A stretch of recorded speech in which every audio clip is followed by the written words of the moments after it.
Laura Baines, right? Laura Bow, sir, and I believe you have the advantage. Crodfoller Rhubarb, ma'am, though you can call me Rube. So I suppose you've already met Sam. Yes, he's very colorful. Don't let him shake you. He's tough on the outside, but inside he's got a heart of stone. I'm sure he... Pardon me? What did you say? Never mind, just pulling your leg. Why don't you take this desk right here, and we'll get you settled in. That's very kind of you. Mr. Augustini sort of left me on my own. I have to start on this story about a burglary at the Lion Decker Museum.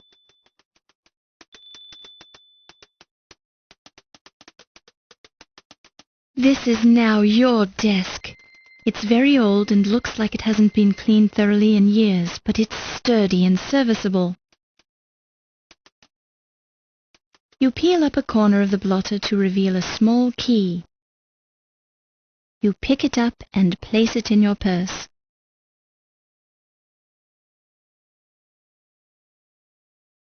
It's the first pencil holder you've ever had as an official member of the Fourth Estate.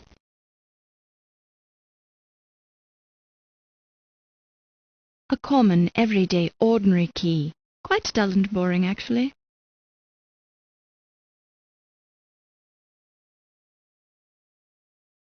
You unlock the drawer. Unfortunately, the key permanently jams itself in the lock. Let's hope you never want to lock this drawer again. You pick it up and place it in your purse.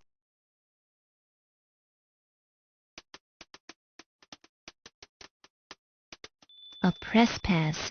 It reads, "Press your pants while you wait. Low Fats Chinese Laundry, 5858 Broadway Avenue, New York."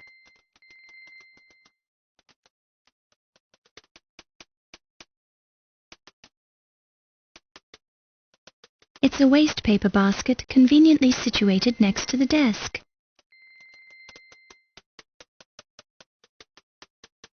You find a curiously heavy object in the trash. You pick it up and place it in your purse.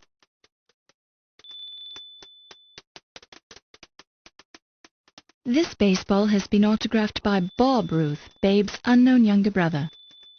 Bob never made it out of the minor leagues because he was incapable of violence and therefore would not harm a baseball by hitting it with a bat. Bob eventually quit baseball and became a successful psychiatrist.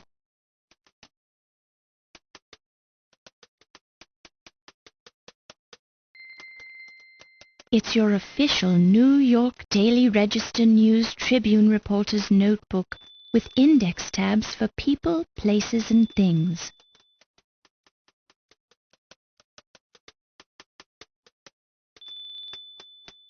I hope I'm not intruding. I mean, if you were working on the burglary story. Miss Bow, please, it is not a problem. Yes, I'd started work on the story, but it's not your fault that it's been reassigned. That's just something I'll have to take up with Sam. Thank you, Mr. Rube.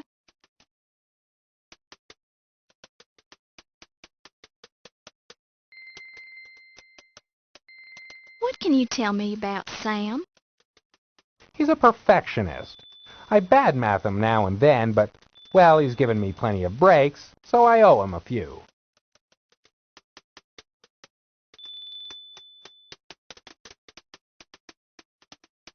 What can you tell me about this Pippin Carter character?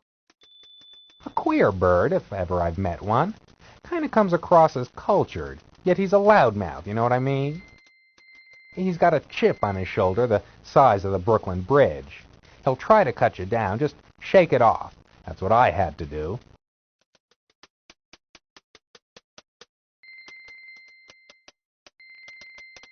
What should I know about Archibald Carrington? Carrington hasn't been in the States long. He's from England, but somehow he doesn't quite come off on the level. Call me stupid, but I just think the guy should be more concerned about museum property vanishing. His first month on the job, too.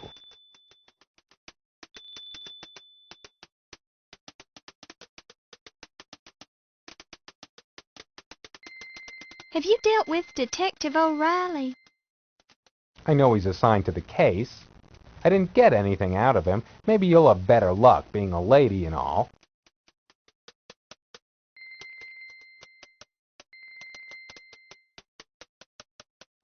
Tell me about yourself, Mr. Rhubarb.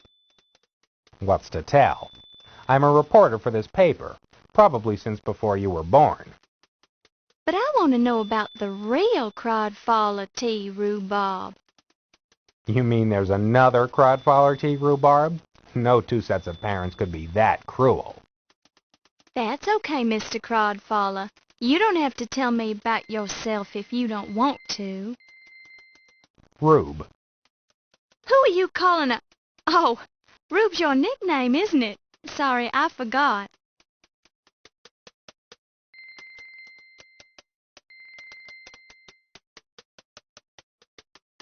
Tell me about Low Fat. The old laundry guy?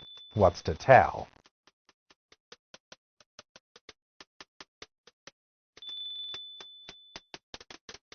Have you heard the name John Bow? Don't think so. He a relative of yours? He's my father. Oh, Sam's friend. Never met him, I'm afraid.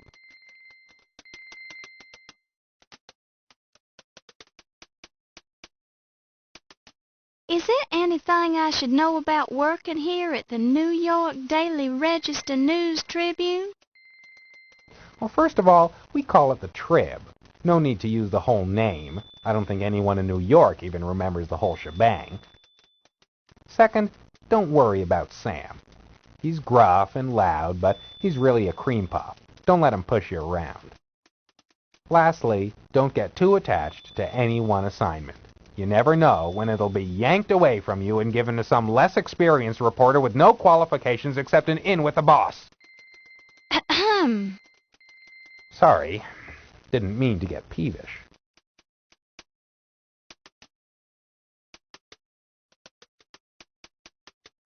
Anything I should know about the police station? Well, it's usually a good source of information. It's standard procedure to check there at some point in any investigation.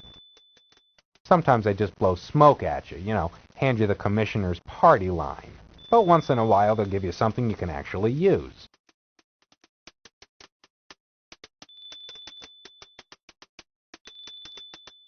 What can you tell me about Low Fats? It's a place to take your laundry. That's about it, as far as I know.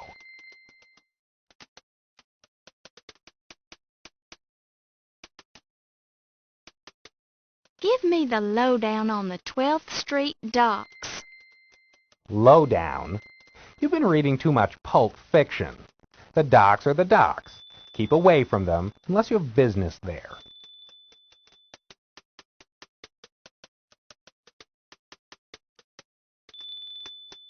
Is there anything I should know about the Lion Decker Museum? Yeah, I went down there. I did get that far in the investigation, at least. I met the museum's president, a stodgy old croaker named Archibald Carrington III. Cagey guy, didn't seem overly concerned about the dagger. You might see if you can get a little bit more out of him. I also spoke with a Pippin Carter. Nasty little squirt. He acts like the world owes him a living. Apparently, he's the one who's originally discovered the dagger in Egypt, along with some of the other junk in the exhibit. Now, he was hot about the dagger. Took the whole thing like it was a personal stab at him. No pun intended.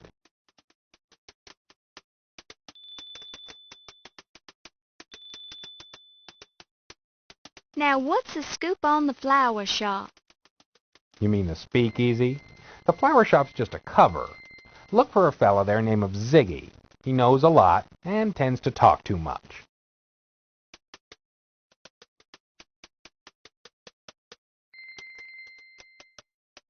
Any advice for somebody who's brand new to the city? Well, keep your eyes off the tall buildings. That's how muggers spot you. Don't leave your luggage alone for a moment or somebody will walk off with it. And if you travel anywhere, be sure to put some money in your shoe, just in case.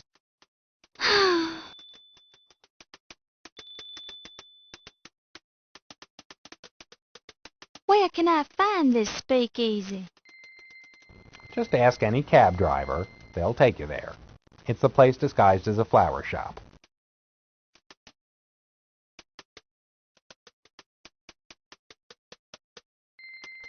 What should I do with this notebook? You're a reporter, for heaven's sake. Surely you know to take notes. But why does it have all these notes already in it? Because that was my notebook, and I was taking notes in it for the burglary investigation. It's your notebook now, and I don't care to discuss it anymore.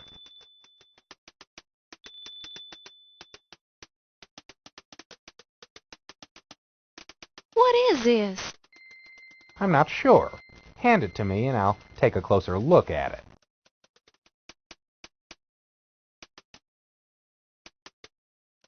Oh, this is what we call a press pass. Very useful. We ran out of official press passes. This is a business card for low fats, but if you wave it in front of a cabbie, he'll take you where you want to go.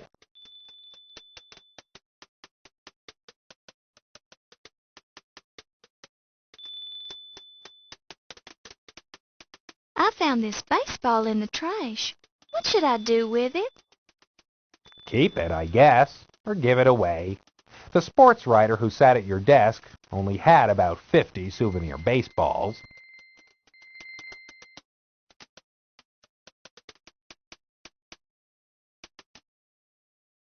I have a feeling 1926 is going to be a great year, don't you? Yeah? You ever try writing obituaries for a living? Hardly a jolly way to spend the year.